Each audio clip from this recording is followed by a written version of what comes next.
Welcome to the Two Geeks and a Microphone podcast, your one-stop shop for television, movie, video games, comic books, book reviews, and more. Now, without further ado, here's Steven and Mike.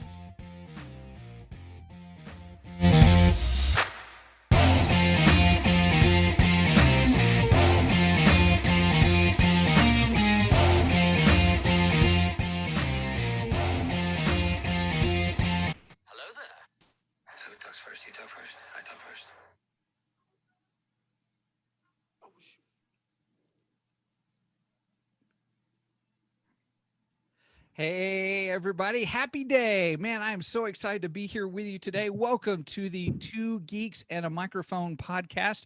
We are excited that you're here joining us. I am one of your hosts, Stephen Boster, along with my high school buddy, Mr. Michael Shanks. And we are here just to talk all things geekdom. Again, we are two buddies who have kept in contact over the years since high school, and we love to talk all things geekdom. And I cannot tell you of how excited I am today for our podcast. Man, thanks for joining us. We got a great special guest today to talk. Well, if we stay on the subject, we'll talk Zack Snyder's Justice League. Mike and I have been chomping at the bit to talk about this. But Mike, will you please share with us who is with us today? Oh, I am super excited about today's guest. If you are a RFR, Rebel Force Radio fan, you're going to be excited too, because we have the third host of Rebel Force Radio. So that means in the last few weeks, we've had the trifecta of Rebel Force Radio.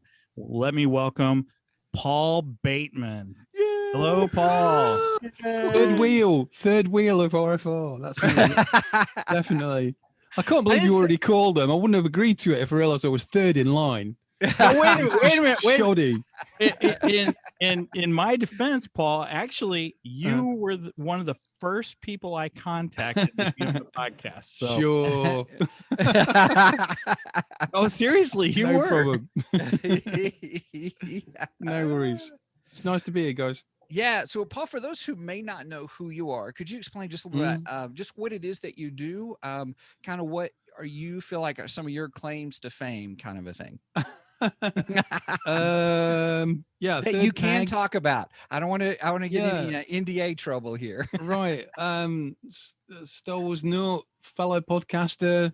I've been part of the RFR guys kind of thing for a good 15 odd years or however long it's been. Still have a lot to do with the Ralph McQuarrie estate, the guy who designed the original Star Wars movies. He was a friend and collaborator, designed a bunch of his books for him and stuff, and helped out with what the estate does. You know, we organise exhibitions and things like that. Ralph's work and used to sell a lot of prints for him and things like that. Yeah, I mean, I've done a little bit of everything. I've been in the film industry for about 30 plus years. I've worked for all kinds of people, including Ridley Scott and a bunch of other projects. I've been on everything from Gladiator to Batman to you name it. So yeah, it's pretty crazy. It's a long list. Yeah, that's awesome. There's only a couple missing. I got on Doctor Who. I was in a bunch of stuff too, because Ralph was an extra in The Empire Strikes Back, and I thought, well, why not? You know, my agent called me years ago and said, "Do you want to be on Revenge of the Sith?" And I was like, "Yeah, definitely. What have I got to do?" And they said, "Oh, you dress up as a fish. That's it." So I was like, "Okay, I can be a space fish, not a problem." Nice. Space fish. Yeah. Okay. So wait a minute. So which part were you in? For those that may not know, in which extra were you as a fish? I was Mina Tills for the UK pickups over here. So I was like, I thought I might be Admiral Akbar's like granddad or something. You know, right. You know, they connect everything. But yeah, now now he is a she. So it's kind of, I think they changed sexes in the Clone Wars. Okay. So now Mina Tills is a lady. So wow. Very fun. Okay. But I don't mind, because Tina Mills, who he's named after, or she's named after now, is a friend of mine. So, and she was over at Lucasfilm, so it's all good. But that's I'm an art director and concept artist working in the film industry, currently doing a bunch of stuff for people who will remain unnamed, including Netflix. So here's the big question: do you have an action figure? I do. Yeah. Do you really? Yeah. So that's kind of cool. I am gonna have the only one I've got left, I think. What is that? It's about the only one I've got left, I think. You know, all the rest of them got chewed by the dog. You know. Yeah. Right.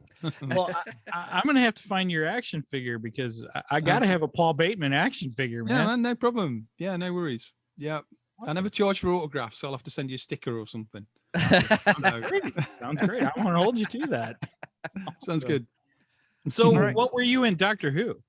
Just curious. Oh, just I worked on there was the Shakespeare Code when we were shooting in London, because usually shoot out in Wales. So the one that was had the board in it and what have you, we did all that. So yeah, that was a good episode. I like that. It was an interesting shoot because we did 4 nights at the Globe Theatre and it was chucking it down with the rain the whole time. Oh wow. So yeah, quite bizarre. But it was the Tennant era, so I'm proud of that. So because everybody Nice. likes like David Tennant. So. Okay, I have to ask, me too. who's your favorite Doctor? Overall, from the beginning or current generation? That's the question. Okay, let's break it. Classic and Okay. new Who. So what's your favorite? Classic be Tom Baker. Awesome. But John Pertwee's quite close to that. But I met Tom Baker when I was a little kid, so I totally hero worshipped him. The very first time I met him, I thought he was psychic. So it was a signing at a local bookshop, and I was only like about, I don't know, like 8 or something like that, and I was wearing a little denim suit as you did in the 70s, with a Bionic Man T-shirt on and a Bionic Man badge on and a Bionic Man cap on. Oh wow! So the whole $6 million man thing going down, and he said, he shook my hand and he had this giant hand. He said, "Would you like a jelly baby?" So I totally freaked out because he gave me a jelly baby, and then he said, "I'd be freaking out if the doctor offered me a jelly baby." Yeah, imagine as a kid too, because there's this giant guy in this hat, and I remember him saying, "So you like the Bionic Man?" And I remember just thinking, "How does he know? How does he know?" Right. It's written all over you. Time Lord. Yeah.